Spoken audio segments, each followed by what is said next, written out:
अस्सलाम वालेकुम। सच TV HD में खुश आमदीद। पाकिस्तान में टेक्नोलॉजी और ऑटोमेशन की दुनिया में एक बहुत बड़ा कदम उठा लिया गया है। वज़ीर-ए-आज़म शहबाज शरीफ ने बाकायदा तौर पर Indus robotics and autonomous systems expo का इफ्तिताह कर दिया है। इस नुमाइश का बुनियादी मकसद पाकिस्तान में रोबोटिक्स, आर्टिफिशियल इंटेलिजेंस और जदीद टेक्नोलॉजी को आलमी सतह पर मुतारफ करवाना है।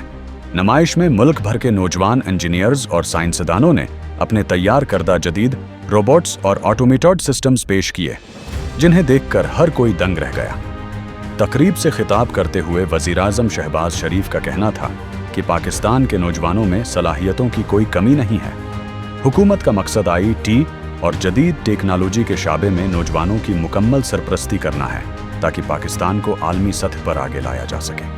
माहिरीन के मुताबिक इस तरह की आलमी नुमाइशें न सिर्फ हमारी मकामी इंडस्ट्री को जदीद बनाएंगी, बल्कि बैरूनी सरमायाकारी और IT एक्सपोर्ट्स में भी ज़बरदस्त इजाफा करेंगी। पाकिस्तान अब टेक्नोलॉजी सिर्फ इस्तेमाल करने वाला नहीं, बल्कि बनाने वाला बन रहा है। क्या आपको लगता है कि रोबोटिक्स और AI पाकिस्तान का मुस्तकबिल बदल सकते हैं? अपनी राय नीचे कमेंट सेक्शन में ज़रूर दें। मज़ीद बाइतमाद और ताज़ा तरीन खबरों के लिए सच टीवी HD को अभी सब्सक्राइब करें और बेल आइकन को दबाना न भूलें।